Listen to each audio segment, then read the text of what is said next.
మందారానికి చీడ పోవాలంటే కనుక చూడండి, ఈ రెమెడీ అయితే చెయ్యండి, చక్కగా బాగా అయితే పనిచేస్తుంది. ఇలాంటి వీడియోస్ మీరు చూడాలనుకుంటే ముందుగా సబ్స్క్రైబ్ చేసుకోండి.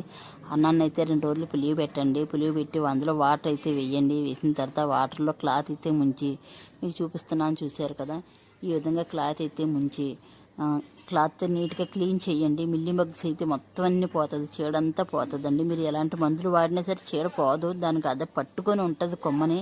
దానికి ఒక్క రెమెడీయే పనిచేస్తుందండి, ఇంక ఏది కూడా అంత ఎక్కువగా అసలు పని చేయదు.